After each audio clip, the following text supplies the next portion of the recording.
آج میں آپ کو محرم کے اس بابرکت مہینے میں ایک چھوٹا سا عمل بتانے جا رہا ہوں جو اگر دل سے کیا جائے تو اللہ تعالیٰ ہر جائز حاجت پوری فرما دیتا ہے۔ یہ عمل نہ مشکل ہے نہ وقت لیتا ہے، بس یقین، اخلاص اور خشوع سے کرنا ہے۔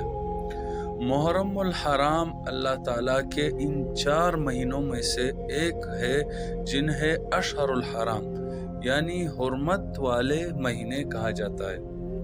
اللہ تعالیٰ قرآن مجید میں فرماتے ہیں ان عدت الشہور عند اللہ 12 شہرا فی کتاب اللہ منها 4 حرم، بے شک مہینوں کی گنتی اللہ کے نزدیک 12 ہے، ان میں 4 حرمت والے ہیں۔ ان حرمت والے مہینوں میں نیکیاں بڑھا دی جاتی ہے، دعائیں قبول ہوتی ہے اور اللہ کی رحمت قریب آ جاتی ہے۔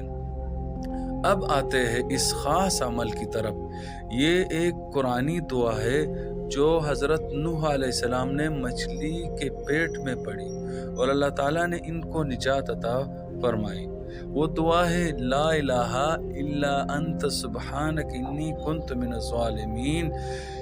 ترجمہ اس کا یہ ہے کہ نہیں ہے کوئی معبود سوائے تیرے، تو پاک ہے، بے شک میں تیرے ہی ظالموں میں سے ہوں۔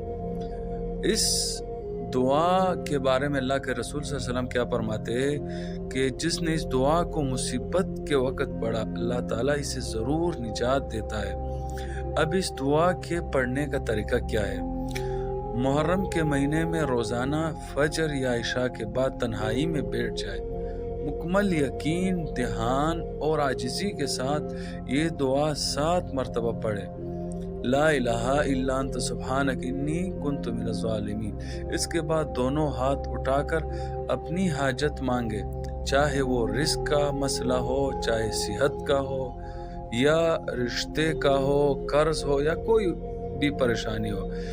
پھر آخر میں درود شریف پڑھے اور اللہ تعالیٰ سے یقین کے ساتھ اس دعا کو مانگے، انشاءاللہ آپ کی دعا ضرور قبول ہو جائے گی۔ اللہ تعالیٰ وہ ذات ہے جو اندھیری رات میں مچھلی کے پیٹ سے، سمندر کے تہ سے ایک نبی کی دعا سن لیتا ہے، تو آپ کی فریاد کیسے نہیں سنے گا؟ بس دل سے پکارے، گڑ گڑا کر مانگے تو رب کریم ضرور جواب دے گا۔